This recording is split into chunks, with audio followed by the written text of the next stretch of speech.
La construcción de las Torres Gemelas significó una innovación increíble en el diseño de rascacielos. Fue el proyecto del siglo. Todos ansiaban trabajar en las Torres Gemelas. Lo más nuevo en tecnología para la construcción permitió a los diseñadores alcanzar alturas y tamaños nunca antes vistos. Fue un gran impacto. Eran los 2 rascacielos más altos del mundo.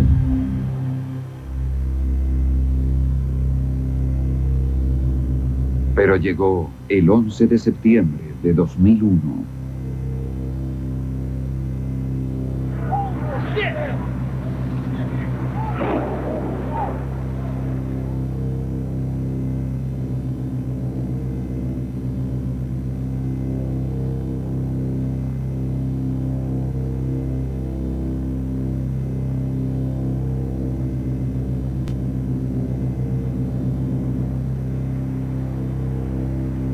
Aún no se sabe cuánta gente pereció en esta pesadilla de polvo y acero derrumbado.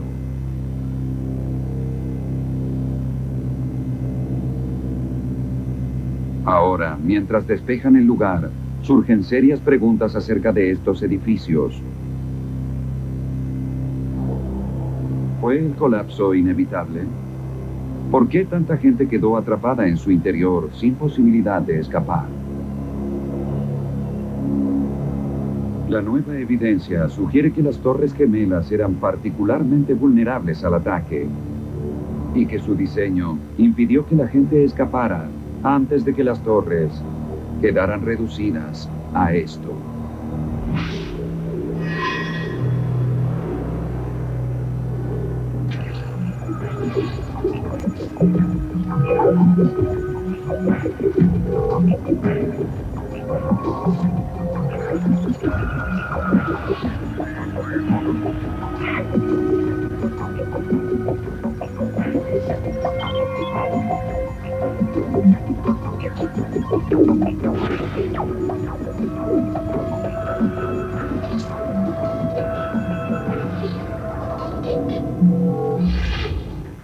¿Qué tal, aventureros y descubridores? Seguramente compartimos la misma sensación con respecto al derrumbe de las Torres Gemelas. Parece que fue ayer. Parece que fue ayer y sin embargo han pasado ya 3 años desde aquel 11 de septiembre de 2001. Periódicamente hago un ejercicio. Le pregunto a algún amigo, ¿qué hacías el 15 de octubre de 2002, por ejemplo? Me contestan, qué sé yo, ¿qué hacía el 15 de octubre? ¿Quién puede acordarse? Únicamente en las películas a veces contestan esas cosas como, estaba jugando póker con mis amigos. Bueno, en la realidad nadie recuerda exactamente qué hacía un día determinado. Sin embargo, si preguntamos, ¿qué hacía usted el 11 de septiembre de 2001? Creo que todos recordamos perfectamente qué hacíamos, dónde estábamos. Particularmente en mi caso, estaba en Holanda, me avisaron que habían impactado la torre, corría el televisor, vi ya la torre en llamas, y pensé seguramente lo que también todos hemos pensado, qué infausto, qué accidente desdichado, qué mala suerte, ¿no? Pero cuando fuimos testigos, poco después de ese segundo avión, que en ese ángulo así de 45 grados, entraba prácticamente en la torre como si fuera un cuchillo caliente en un pan de manteca, ahí tuvimos la convicción de que estábamos en presencia, de que éramos testigos del mayor crimen terrorista, me resisto a llamarlo atentado, perpetrado en la historia de la humanidad. Pero más allá de las preguntas lógicas de cómo, qué mente enferma puede concebir, planificar y ejecutar semejante horror, surgieron otras preguntas más terrestres, diría yo. ¿Fue inevitable? ¿No se pudo prever esto? ¿Se pudieron salvar más vidas? Bueno, las respuestas a todas esas preguntas aquí, en la aventura del descubrimiento, a partir de este momento. A menos de 5 kilómetros de donde alguna vez se alzaron las torres, los indicios de su colapso yacen en gigantes escombros retorcidos. Trozos de acero reforzado apilados en este parque de chatarras de Nueva Jersey. El tiempo es escaso. Se está cortando la evidencia en trozos para exportarla a plantas de reciclaje en el sudeste asiático. Los tratos con los comerciantes de chatarra ya están cerrados. Con la llegada de cada pieza sólida, las grúas luchan para levantar trozos de metal que pesan más del doble que los camiones utilizados para transportarlos.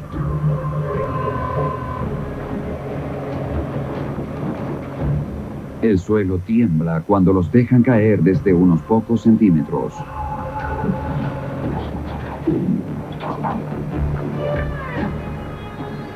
Es difícil creer que este acero cayera desde 400 metros de altura. Y es difícil imaginar que alguien en su interior haya sobrevivido. Algunos lo lograron. Entre ellos, algunos bomberos que presenciaron la destrucción refugiados en el hueco de la escalera, mientras la torre norte se desplomaba sobre sus cabezas. Estábamos en esos pequeños huecos de las escaleras entre el cuarto y el segundo piso. Hubo un sonido increíble. Aún recuerdo el sonido del acero. Esas macizas vigas de acero de 1,5 metros retorciéndose alrededor, como si fueran trenzas de pan. Yo nunca lo olvidaré. En un sentido, la razón por la que cayeron las Torres Gemelas es obvia. Fueron embestidas por grandes aviones cuyos tanques contenían miles de litros de combustible. Pero de ningún modo hay certeza de que otro rascacielos hubiera colapsado del mismo modo. La persona que tal vez más sabe acerca de las Torres Gemelas es el ingeniero estructural que las construyó y cuyas oficinas se encuentran en Manhattan. Solían tener una imponente vista del complejo, pero ahora observan la operación de rescate más grande que Nueva York haya presenciado. Si se quiere, puede decirse que la responsabilidad de que las torres no resistieran es mía. También se me puede adjudicar el hecho de que no se mantuvieran en pie. Que si yo me siento culpable por el hecho de que colapsaran.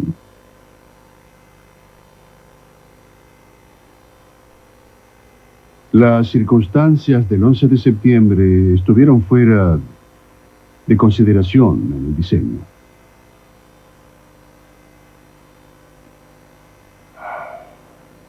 Si entonces hubiera sabido lo que sé hoy en día, hubieran resistido, por supuesto.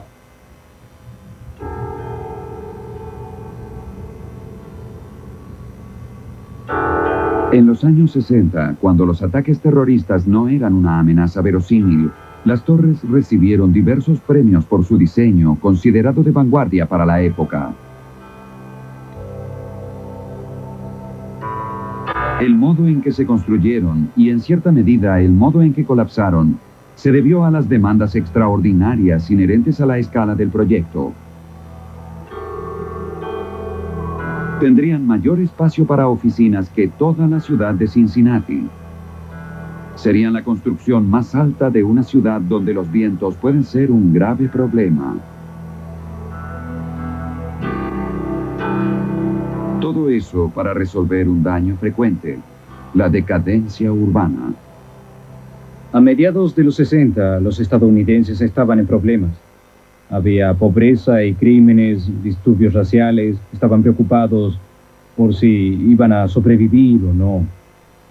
Nueva York estaba angustiada, había preocupación por el futuro. Se decidió que un área venida a menos, conocida como Radio Row, sería demolida y reemplazada con un edificio prominente y de alta tecnología. Algo que estuviera de acuerdo con un país que iba a embarcarse en la carrera espacial. Fue la clásica respuesta estadounidense a un problema, atacando su centro con toda la fuerza disponible. 2 edificios de 110 pisos, las torres más altas del mundo. Bien, eso repararía todo. Así es como pensábamos en los 60. Por entonces, el principal a cargo era Guy Tozzoli, quien 35 años después vio la caída de las torres mientras conducía hacia su trabajo. Honestamente nunca creí que pudieran colapsar. Nunca se me ocurrió Estuvieron aquí desde 1970. Las inauguramos y parecía imposible. Recuerdo que lloré sentado en el auto. En épocas más felices, el señor T, como lo llamaba su personal, estuvo a cargo de lo que el Reader's Digest calificó como el mayor proyecto de construcción desde las pirámides. Mi tarea fue realizar un programa que los arquitectos debían seguir. Definir cuántos metros para oficinas, cuántos para el servicio, un lugar para clientes, un hotel. Y tuve que guiar a los arquitectos que lo llevaran a cabo. El arquitecto sería Minoru Yamasaki, a quien llamaban Yama, un japonés estadounidense que murió en 1986. Él concibió un par de torres de 80 pisos que se alzaban desde una enorme plaza abierta. Pero ni siquiera esos gigantes tendrían el espacio de oficina suficiente para el señor T. Le pregunté, ¿eso cumple lo programado? No, dijo él. Son 185.000 metros cuadrados menos. ¿Y por qué? Pregunté. Porque no se puede construir algo que supere los 80 pisos. Bien, ¿por qué? Porque el sistema de elevadores en una construcción que supere los 80 pisos impide que resulte rentable. El problema era que en un edificio que superaba los 80 pisos, gran parte de los pisos inferiores se ocupaban con los elevadores necesarios para llegar a los pisos superiores, y eso resultaba antieconómico. Pero ese pequeño problema no detendría a Gaitozoli. Recuerdo que le dije a Yama, el presidente Kennedy enviará un hombre a la luna. Puedes construir el edificio más alto del mundo. La manera de resolver el problema fue tratar cada tercio del rascacielos como 3 edificios separados de 40 pisos para requerir menor cantidad de pozos de elevadores. Este diseño se repitió 3 veces y todo el sistema quedó unido con 2 elevadores directos, los únicos que recorrían la altura total del edificio.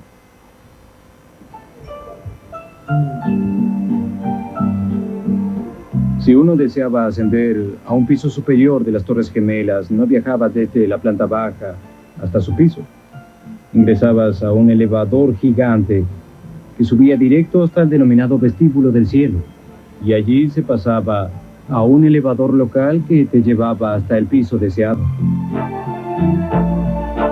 Resolver el problema de los elevadores significó la posibilidad de construir en una escala sin precedentes. Construir torres que con el tiempo se convertirían en sinónimo de Estados Unidos. Construimos un edificio que colocaba en el aire una gran cantidad de espacio rentable, mucho más que cualquier edificio del pasado e incluso de la actualidad. A fin de lograrlo, reconsideramos el proceso de construcción y la tecnología para el diseño. Pronto se hizo evidente que los ocasionales vientos neoyorquinos de 160 kilómetros por hora serían un factor preponderante. El empuje lateral del viento sobre las Torres Gemelas es tal vez 4 o 5 veces superior a la fuerza provocada por un terremoto en Los Ángeles o Tokio. El viento podría hacer oscilar a un edificio tan inmenso, y no solo lo recostaría hacia atrás, podría provocar una peligrosa oscilación de lado a lado. Por primera vez, se utilizó un túnel de viento para analizar el movimiento de los edificios con vientos huracanados. Y se demostró que si no se diseñaban correctamente, las torres se destruirían con la agitación. La solución fue construirlas con acero reforzado concentrado en las paredes exteriores, apartándose drásticamente del diseño convencional de rascacielos. La mayoría de los rascacielos se construye sobre armazones de acero u hormigón, un tramado de columnas y vigas que atraviesan todo el edificio. Las Torres Gemelas fueron diferentes. Fue lo que los ingenieros llaman una estructura tubular. Tenían una gran malla resistente de acero que rodeaba el exterior. El modo en que se construyeron estos muros fue igualmente ingenioso. Por separado, se soldaron 3 columnas de 9 metros de largo cada una para construir un panel prefabricado relativamente liviano pero rígido. Luego lo elevaron para unirlo a miles de piezas similares, formando un inmenso y robusto muro de acero. En el centro había un núcleo de acero que contenía las escaleras y los elevadores, y otorgaba a las torres su principal punto de venta, pisos grandes y de espacios abiertos. Había otra ventaja en el sistema: ahorraba dinero. Se podía construir la estructura tubular con casi la mitad de acero necesario para el armazón convencional, que atraviesa toda la estructura y resultaría igualmente sólida y resistente. El resultado final fue un edificio de extraordinaria eficiencia estructural. Cientos de hectáreas de espacio para oficinas suspendidas en el aire por la ingeniosa utilización del acero. Acero que ahora yace en un parque de chatarras y que guarda el secreto de cómo se derrumbó este diseño revolucionario.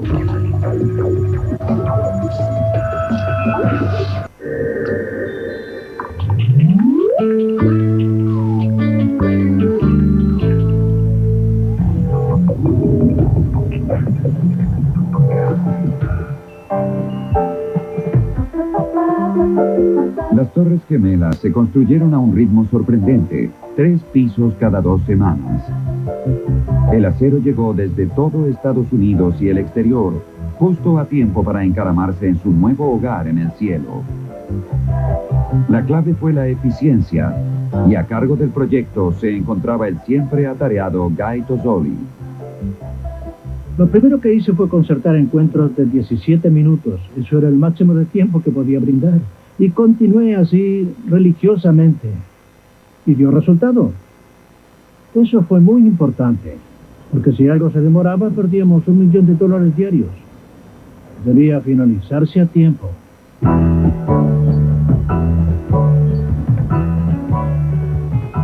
Se optimizó cada aspecto a fin de reducir el peso y consecuentemente el costo. El acero varió en espesor y resistencia de una torre a otra, ya que como dúo, entre ambas se resguardarían ligeramente de los vientos. Las 2 torres son diferentes en varios sentidos y, para mí, no son gemelas. Ellas son... tengo un problema. No puedo hablar en tiempo pasado. Ellas eran diferentes y pensaba en ellas individualmente. Pensaba en ambas juntas como hermana y hermano, 2 hermanos o 2 hermanas. Pero no como gemelas. Siempre las consideré diferentes. La tarea final fue colocar la antena de televisión de 350 toneladas en lo alto de la Torre Norte, elevando su altura total a 524 metros. Pero la moda arquitectónica ya había cambiado y las torres recibieron una fría recepción de los críticos. La comunidad de arquitectos las ignoró por completo, salvo para burlarse de ellas a menudo. Recuerdo que decían que eran absolutamente vulgares y que era triste que los edificios más altos de Nueva York fueran los más aburridos. El primer ataque terrorista a las torres tuvo lugar el 26 de febrero de 1993. Una camioneta alquilada, llena de latas de hidrógeno y el equivalente a media tonelada de TNT, fue conducida hasta el estacionamiento en el subsuelo del complejo.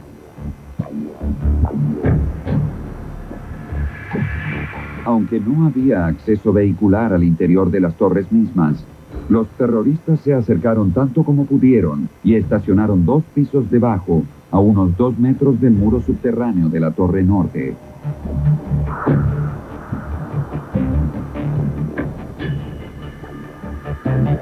«18 minutos después de las 12, la bomba estalló.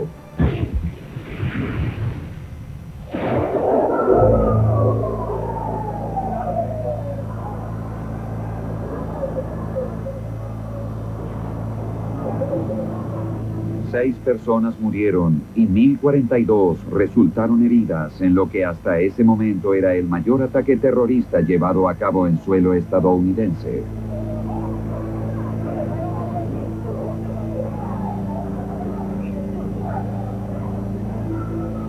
Las torres actuaron como chimeneas gigantes, aspirando hacia arriba el humo de la explosión a través de escaleras y pozos de elevadores atestados de gente que intentaba escapar.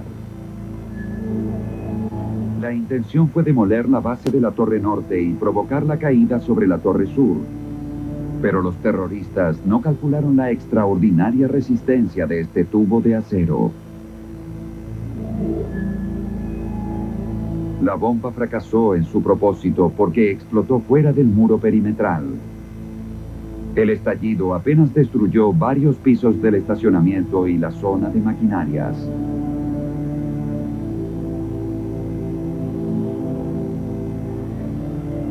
En el siguiente ataque terrorista, el resultado sería muy diferente, porque 8 años después lograrían penetrar las defensas de las torres.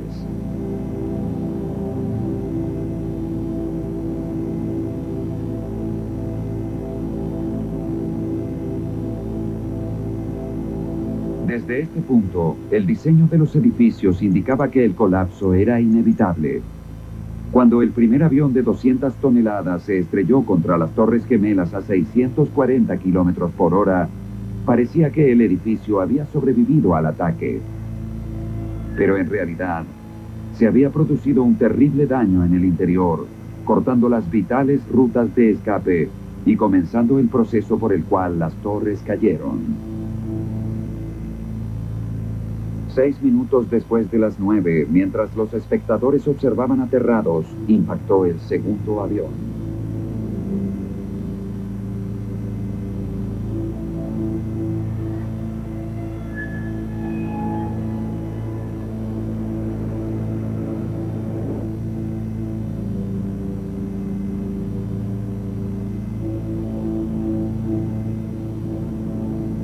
Observando desde una ventana con vista hacia el complejo se encontraba So Tin-Hsi, esposa del ingeniero Leslie Robertson, también ella ingeniera estructural de la firma.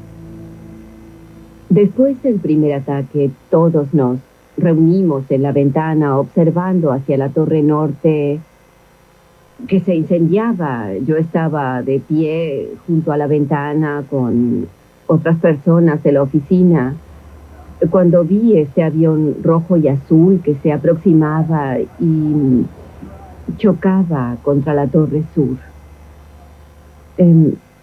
La gente pensaba que era una película, era imposible, quedamos estupefactos. Lo comentábamos en el comienzo del programa. Creo que todos los que fuimos testigos del segundo impacto del avión, creo que despertamos en ese momento. Es como si hasta entonces era como una película, como si fueran efectos especiales, no podíamos creerlo, que era casi como aquel infierno en la torre. ¿Recuerdan la película? Si no me equivoco, Steve McQueen, el jefe de los bomberos, decía: ¿por qué los hacen más altos que nuestras escaleras? Refiriéndose a los rascacielos, ¿no? El por qué. Pero no, esto era real, estaba sucediendo en Nueva York en ese mismo instante. Y cuando se derrumbaron las torres, sobre todo la segunda impactada, antes que la primera, también las preguntas, ¿por qué? ¿Qué sucedió? Posiblemente, estos ya son los estudios hechos después del accidente, el ángulo de incidencia del avión provocó, sin duda, mayor daño estructural. Pero esta no era la cuestión. Y sobre todo, la pregunta que se hicieron muchos fue: ¿no pudieron prever esto? ¿Nadie imaginó que algún día un avión podría golpear las torres?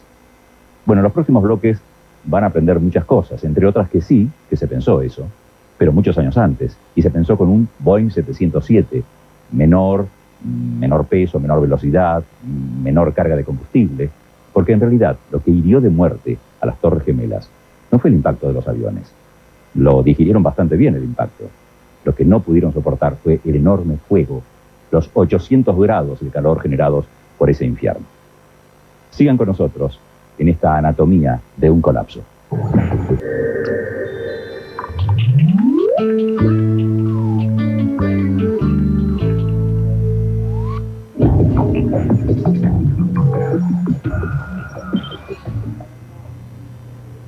En las semanas y meses que pasaron desde aquel horroroso día, El juego completo de planos y dibujos guardados en esta oficina fue sometido a una inspección minuciosa. Estos planos ilustran gráficamente por qué muchos no pudieron escapar del edificio. Estos son los dibujos arquitectónicos de la Torre Norte, la Torre A.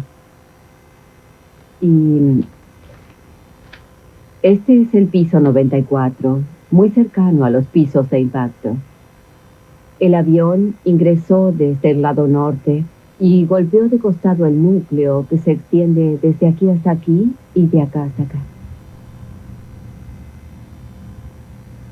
Si se superpone la silueta del avión sobre los planos, resulta evidente la escala del impacto. Con una envergadura y longitud de 48 metros, el avión devastó el núcleo central, destruyendo simultáneamente casi todas las rutas de escape. Con el esquema de las escaleras ubicadas aquí y aquí, no crean que alguien por encima de estos pisos pudo lograr salir, porque las escaleras se encuentran justo en el centro del edificio y allí es donde quedó gran parte del avión. El diseño que tan ingeniosamente logró plantas abiertas y espaciosas concentró los elevadores y escaleras en donde golpearon los aviones. Para casi todos por encima del piso 77 en la Torre Sur o el piso 91 en la Norte, no habría escapatoria.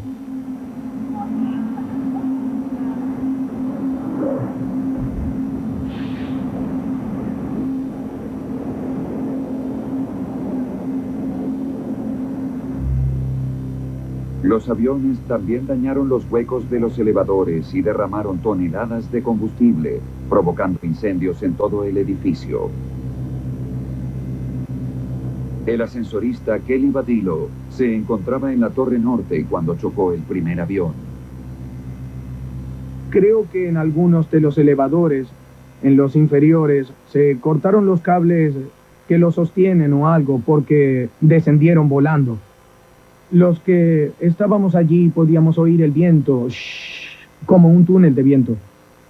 La mayoría de los elevadores se estrellaron. Las puertas volaban golpeando el muro al otro lado. De pie en el vestíbulo, Kelly presenció la destrucción del sistema que posibilitó la existencia de los edificios. Uno de ellos cayó y golpeó contra el suelo. Una de las puertas voló y la gente comenzó a salir del elevador. Algunos tenían los cabellos en llamas. Se veía el humo salir de sus chaquetas y todos continuaban corriendo. Una vez que salían, todos empezaban a correr. Aunque entre los ubicados sobre los puntos de impacto fueron pocos los sobrevivientes, indudablemente se salvaron muchos más debido a que las torres se mantuvieron de pie. El hecho de que fueran diseñadas para resistir 13.000 toneladas de presión provocada por el viento evitó el derrumbe. En una profética entrevista brindada hace 15 años, Charlie Thornton, uno de los investigadores actuales, consideró una situación parecida. 13.000 toneladas es una gran fuerza. La gente siempre habla de aviones que chocan contra edificios. En 1944 o 45, un avión impactó contra el Empire State Building. Pero las aeronaves que vuelan hoy, al menos comercialmente, con carga completa, rondan las 300 toneladas. Si se piensa en un elemento de 300 toneladas que impacta contra un edificio diseñado para soportar 13.000 toneladas, es evidente que un avión que choque contra las Torres Gemelas no puede derribarlas. Podría afectar elementos estructurales localizados, derribar una columna o provocar algunos daños pequeños. Pero es imposible pensar que un avión derribe un edificio como este. Como el accidente del Empire State Building demostró que un avión podría estrellarse contra un rascacielos neoyorquino, los diseñadores se vieron forzados a considerar la posibilidad, tomando el ejemplo de un avión de pasajeros Boeing 707 perteneciente a la nueva generación de aviones civiles. Pero el avión que se estrelló contra la torre era un Boeing 767, más pesado que un 707, lleno de combustible y más veloz. La energía contenida en un avión u otro objeto es proporcional al cuadrado de su velocidad. Duplicándola, se obtiene 4 veces esa energía. Por ende, la fuerza de impacto descargada por el 767 fue sustancialmente superior a la prevista por nuestro diseño. Aunque los impactos fueron más poderosos de lo previsto y el daño tuvo un alcance superior a lo imaginado, las torres no cayeron. Las columnas a ambos lados del hueco soportaron el enorme peso proveniente de arriba. Pero luego los edificios quedaron dañados más allá de lo calculado, y la siguiente fase de la tragedia consumiría la escasa resistencia que quedaba.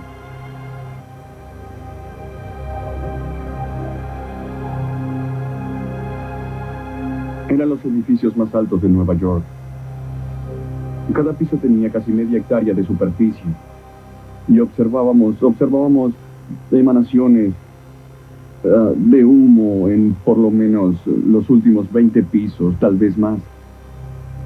Si hacemos el cálculo, estábamos observando un incendio de 8 hectáreas. Aunque los diseñadores de las Torres Gemelas consideraron la posibilidad de un impacto, nadie calculó el efecto del combustible sobre la estructura.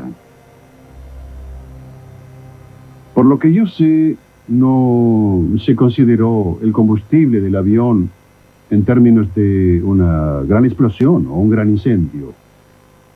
Nosotros no éramos responsables de ese aspecto del diseño. Tal vez me equivoque, pero creo que no se consideró. Además, pienso que si se hubiera hecho, hubiera resultado imposible resolverlo.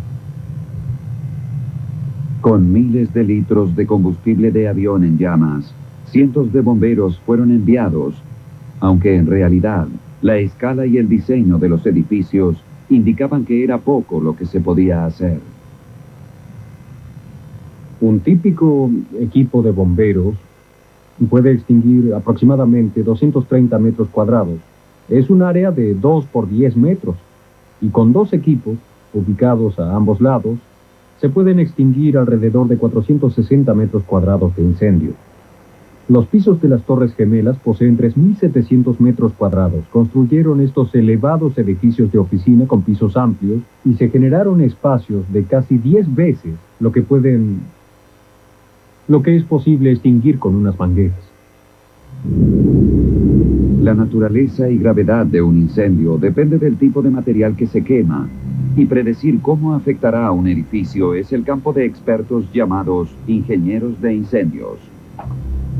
Jonathan Barnett es miembro del equipo oficial que investiga los acontecimientos del 11 de septiembre.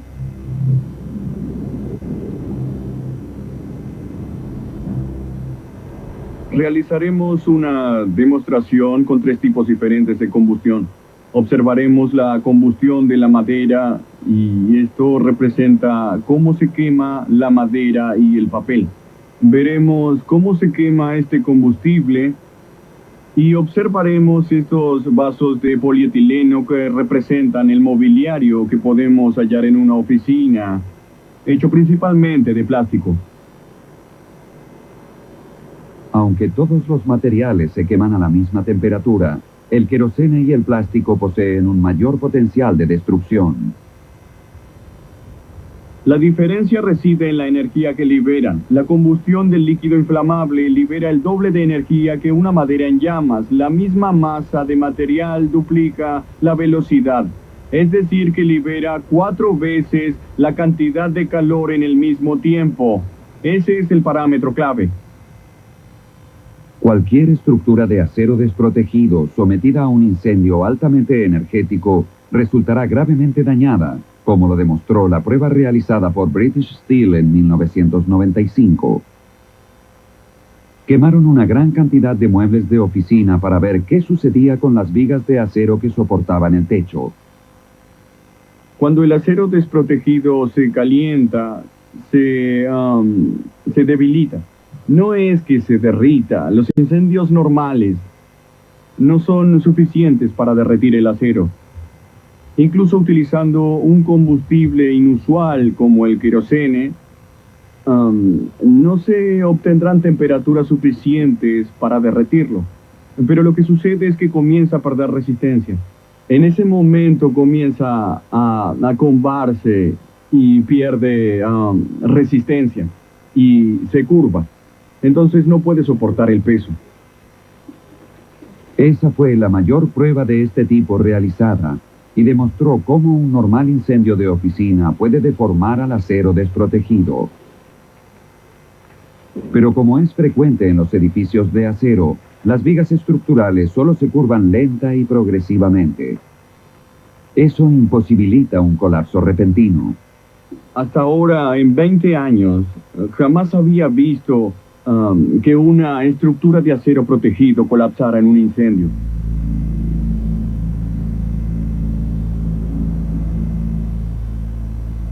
Entonces, ¿cuál fue la causa detonante del devastador desmoronamiento de las Torres Gemelas?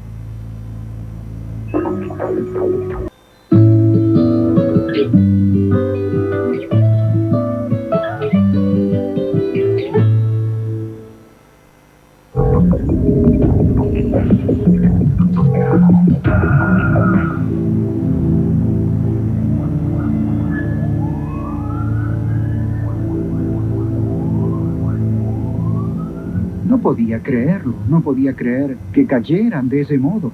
Yo creo que no hay capacidad humana para digerir esto y procesarlo todo en realidad. Quedé conmocionado como los demás. El profesor Abul Hassan Astaneh es uno de los pocos científicos que analizan los escombros retorcidos ubicados en el Parque de Chatarras de Nueva Jersey.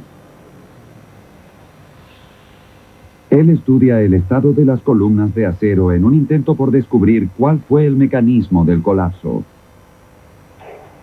Existen varias pistas que apuntan inmediatamente a un escenario específico e inusual. Lo que ven aquí es crucial, es muy importante, tal vez sea la pieza más importante que hallé hasta hoy. Es muy probable que provenga de la Torre 2 donde el avión ingresó y estalló. Esta es la cara interna de una columna trasera. El avión ingresó y explotó aquí, y la explosión afectó esta superficie. Ante todo se observa esta curva provocada por la explosión, pero lo más importante es esta huella. Esto sucedió debido al material explosivo que afectó a la columna y provocó la comba. Este es el piso donde ocurrió la explosión. Arrancó las ventanas y todo se quemó, incluso el material antiinflamable se derritió y barnizó el acero.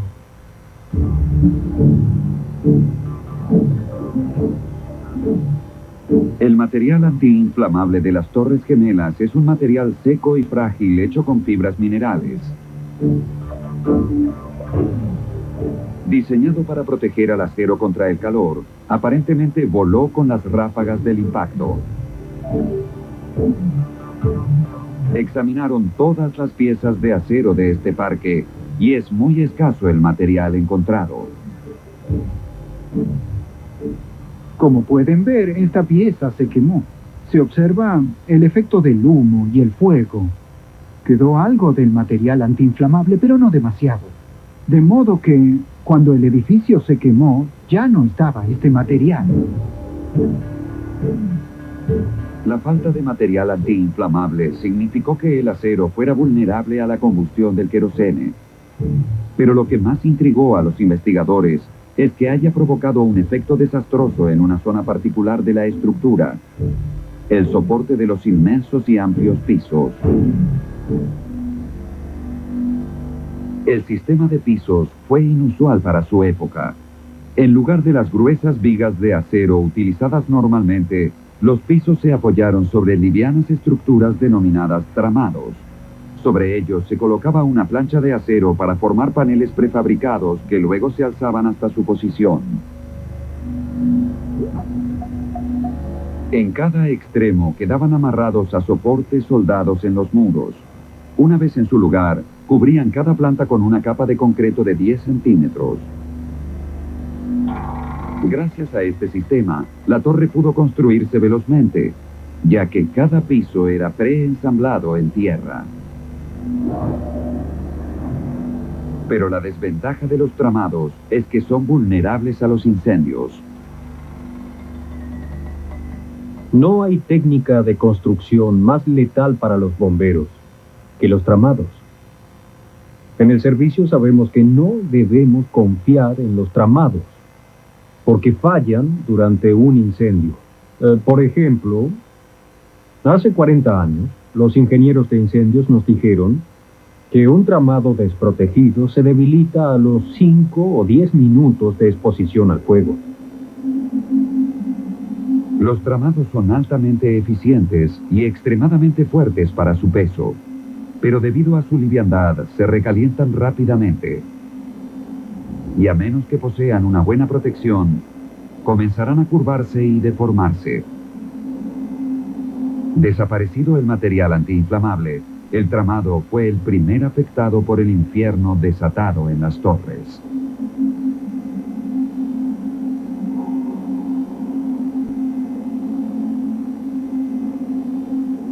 Esta simulación computarizada realizada en el Instituto de Tecnología de Massachusetts demuestra cómo el recalentamiento de los tramados provoca el colapso. Los soportes deformados encontrados en el parque de chatarra sugieren lo mismo que dice el profesor Astane. No se puede doblar el acero sin agrietarlo, a menos que se lo caliente. Esta pieza nos dice que su temperatura en verdad era muy caliente cuando el piso colapsó y se curvó. Eso debe haber sido el inicio del colapso de esta torre del World Trade Center. Al caer los pisos, comenzó la última y terrible fase de destrucción. Según el diseño, la desaparición de los pisos significaba la caída de toda la estructura. El porqué queda demostrado con este simple modelo en madera. Aquí tenemos dos estructuras. Básicamente estas son las columnas y estos los 3 pisos. Si un incendio provoca el desmoronamiento de un piso, caerá sobre los pisos ubicados por debajo. Entonces, una vez que caiga este piso, tendremos una situación similar a esta, donde el piso intermedio desapareció, prácticamente cayó. Eso cambia drásticamente el modo en que se distribuye el peso. Permitan que lo ilustre añadiendo estas pesas sobre la estructura. Esta carga que agregué se transmite a través de estas columnas hasta la base. Es importante comprender que este piso no soporta ninguna carga. La única función del piso es conectar las columnas, mantenerlas fijas y evitar que se doblen. El modelo de la izquierda puede soportar una gran cantidad de carga, pero el que perdió el piso solo soporta 1/4 de esa cantidad antes de que sus columnas cedan, se retuerzan y colapsen.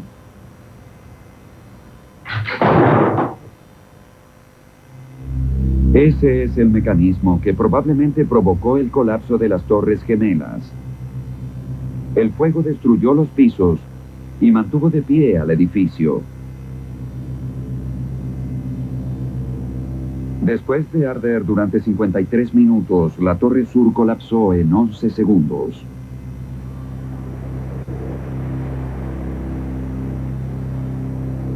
«30 minutos después, se desmoronó la Torre Norte. Una vez iniciado el proceso, nada pudo detenerlo. Con la caída de solo un piso desde lo alto del edificio, se acumuló suficiente impulso para aplastar al piso de abajo y acelerar el proceso hasta que las 500.000 toneladas cayeron al suelo a 190 kilómetros por hora.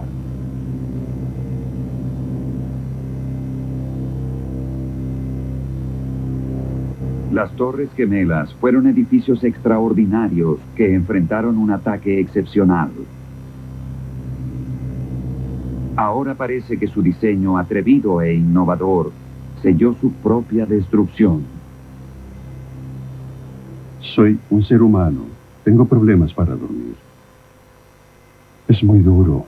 Es muy duro ser ingeniero estructural de un edificio que colapsó y mató a tantos. Es muy duro.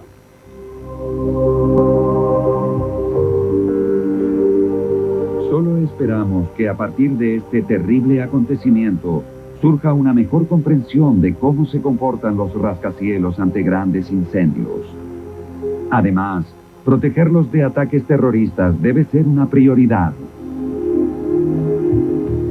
Mirar hacia el futuro tal vez sea la mejor manera de rendir honor a la memoria de los miles que murieron el 11 de septiembre de 2001.